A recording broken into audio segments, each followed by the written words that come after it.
Estamos en el verano de 1859, un pequeño y polvoriento pueblo llamado Titusville, en Pensilvania.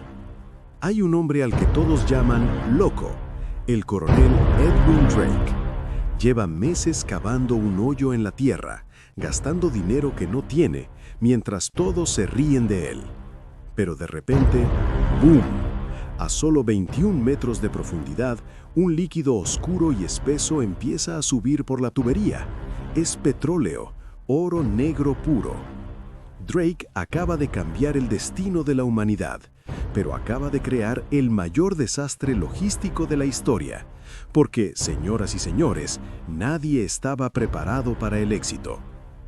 El petróleo brotaba de la tierra a un ritmo de 20, 30, 40 barriles al día. ¿Y saben qué era lo peor? Que no había barriles. El pánico fue total. El petróleo inundaba el suelo, se filtraba en el río Oil Creek. La gente literalmente caminaba sobre fortuna líquida que se perdía en el barro. Los mineros estaban desesperados. No había tuberías, no había tanques de acero, no existía la infraestructura. ¿Qué hicieron estos pioneros? Se lanzaron a una carrera frenética por cualquier recipiente que pudiera retener un líquido. Salieron corriendo a las granjas, a las destilerías, a las tiendas de comestibles. Empezaron a confiscar barriles de whisky, barriles de cerveza, barriles de melaza. Incluso vaciaron barriles donde guardaban pescado salado y salmón. Visualicen la escena. Miles de barriles reciclados, sucios y apestosos. Imagínate el olor. Una mezcla de petróleo crudo, alcohol fermentado y restos de salmón ahumado. Era un ataque directo a la nariz, pero olía a dinero. Pero aquí viene lo más absurdo de este caos. No había ninguna regla. En esa época, un barril era simplemente un envase de madera hecho a mano. Era la Torre de Babel de las medidas. Un productor te vendía un barril pequeño de 30 galones. El de la parcela de al lado te vendía uno gigante de 50, pero todos te cobraban lo mismo. Era el paraíso de los estafadores y la pesadilla de los compradores. Y espera, que se pone mejor o peor. Una vez que lograbas llenar tu barril de pescado con petróleo, tenías que llevarlo al mercado. Lo subían a carros tirados por caballos que se hundían hasta las rodillas en el barro de Pensilvania. Los barriles de madera no eran herméticos.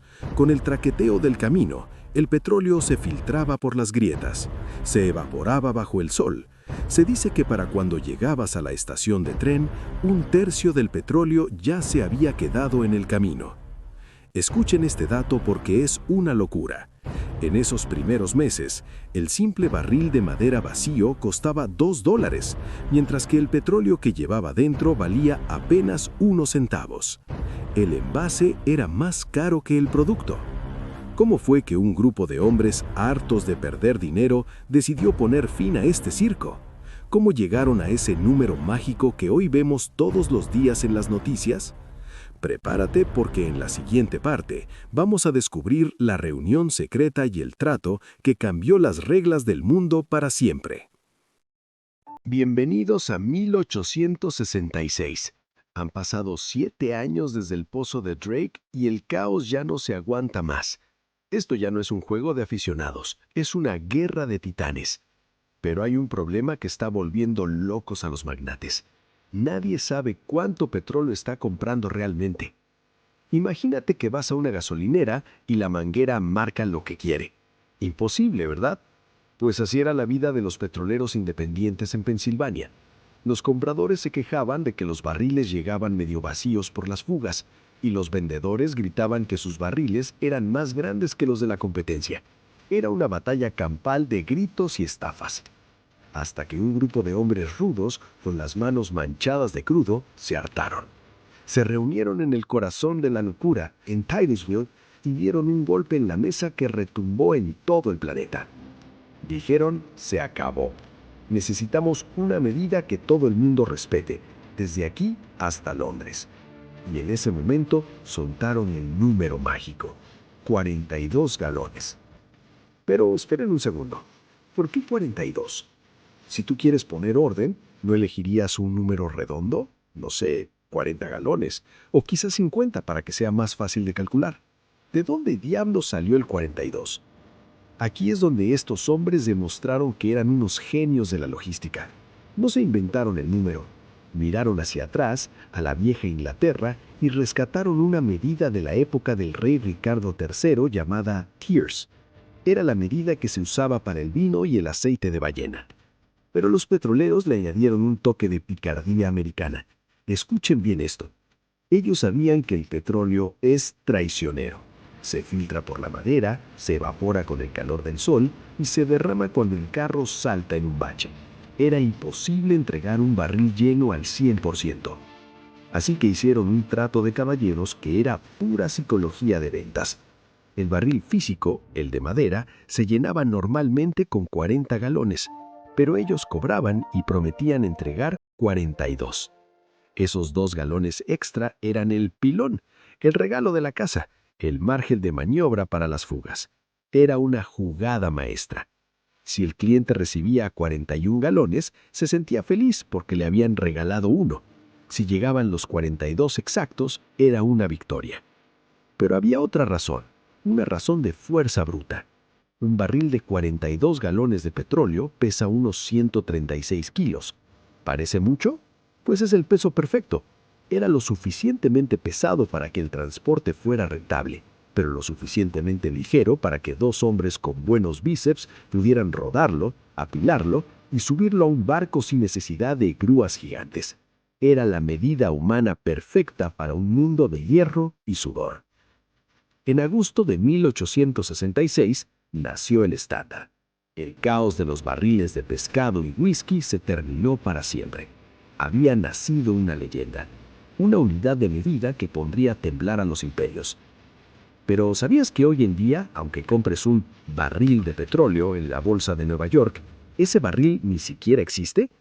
¿Y por qué los libros escriben PBL con 2 Bs si barril solo tiene una? La respuesta final te va a dejar con la boca abierta en la tercera parte. Pero antes de cerrar esta historia, tenemos que hablar del hombre que convirtió un simple recipiente de madera en un imperio global. John D. Rockefeller. Cuando la Standard Oil de Rockefeller empezó a dominar el mundo, no solo querían petróleo, querían orden absoluto.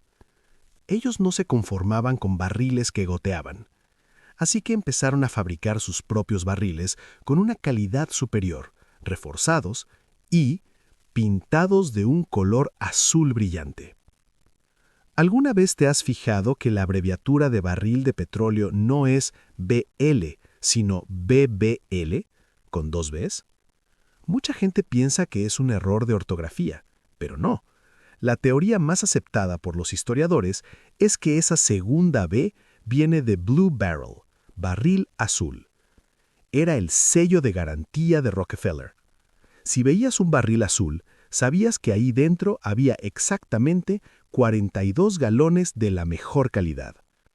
Esa pequeña B extra es el fantasma de Rockefeller que sigue vivo en cada transacción económica del siglo XXI. Pero aquí viene lo más increíble de todo. El barril de madera ya no existe. A principios del siglo XX, el acero y los oleoductos reemplazaron a la madera. Hoy en día, si ves un tambor de metal de esos que usan en las fábricas, notarás que son más grandes. Suelen ser de 55 galones. Entonces, ¿por qué los mercados financieros siguen hablando de barriles de 42? Porque el fantasma de la tradición es más fuerte que la tecnología. Cuando compras un barril de petróleo en la bolsa de Nueva York o en Londres, lo que estás comprando es un fantasma matemático. Es una unidad de medida abstracta que se quedó congelada en el tiempo, justo en ese día de 1866 en Titusville. El petróleo viaja por tuberías gigantescas debajo del océano, se almacena en supertanques del tamaño de estadios de fútbol y se transporta en barcos que miden 3 campos de fútbol. Pero el mundo entero sigue contando de 42 en 42. Así que la próxima vez que escuches en las noticias que el precio del barril ha subido, No pienses en una plataforma digital o en un gráfico aburrido. Piensa en Edwin Drake peleando contra el barro. Piensa en el olor a pescado salado y petróleo y piensa en esos hombres rudos que decidieron que 42 galones eran el número perfecto para mover al mundo. Es la historia de cómo la improvisación de unos pioneros se convirtió en el estándar que hoy hace que tu coche se mueva, que los aviones vuelen y que la economía global respire. Eso es el barril de petróleo. 42 galones de pura historia. Pero no te vayas todavía, porque si creías que el barril de madera era lo único sorprendente, prepárate. El petróleo no solo mueve motores, mueve el destino de las naciones. Aquí tienes los datos que los gigantes del crudo no siempre quieren que sepas. ¿Sabías que de un solo barril de petróleo no solo sale gasolina? La magia química es impresionante. Gasolina para todos. Casi la mitad de un barril, unos 19 galones, se convierte en gasolina. Está en tu cara. Los derivados del petróleo están en tu cepillo de dientes, en tus zapatillas, en los neumáticos y hasta en los cosméticos que usas. Vivimos en un mundo de plástico y petróleo. El nombre oro negro no es solo por el dinero. El petróleo crudo viene en muchos sabores. Algunos son espesos como el chocolate y otros son tan ligeros y claros que parecen miel. En este tablero de ajedrez mundial hay piezas que pesan más que países enteros. Estas son las empresas más poderosas que controlan el flujo del oro negro. Saudi Aramco, Arabia Saudita, la más grande del mundo, controla las reservas más baratas de extraer. ExxonMobil, Estados Unidos, el gigante occidental que está liderando la tecnología de extracción moderna. CNPC, China, el dragón que alimenta la energía de toda Asia.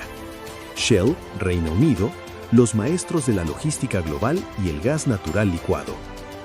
Si hoy mismo quisiéramos saber quién tiene más petróleo bajo sus pies, la lista te sorprendería. Ojo a estos tres gigantes que controlan casi la mitad de las reservas probadas del mundo.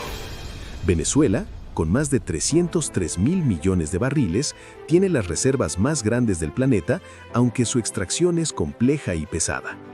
Arabia Saudita, el rey histórico, con unos 267.000 millones de fácil acceso. Irán, un gigante dormido, con más de 200.000 millones. Lamentablemente, donde hay petróleo, suele haber tensión. En estos últimos años, el mundo ha estado al borde del asiento por 3 puntos calientes. La tensión en el Esequibo, un conflicto creciente entre Venezuela y Guyana por el descubrimiento de yacimientos gigantescos en el mar. Guyana ha pasado de ser un país pequeño a una potencia petrolera en tiempo récord. El estrecho de Hormuz, el punto de estrangulamiento en el Medio Oriente. Si Irán decide cerrar este paso, el precio del barril podría dispararse al cielo en cuestión de horas. Rusia y el nuevo mercado. Tras las sanciones internacionales, el flujo de petróleo ha cambiado de dirección, creando una nueva ruta de la seda energética hacia China e India, que está reescribiendo los libros de geopolítica. Y ahí lo tienes, desde un barril de madera con olor a pescado hasta las guerras tecnológicas por el control de las profundidades. El petróleo sigue siendo el rey. ¿Por cuánto tiempo más? Eso lo decidiremos nosotros.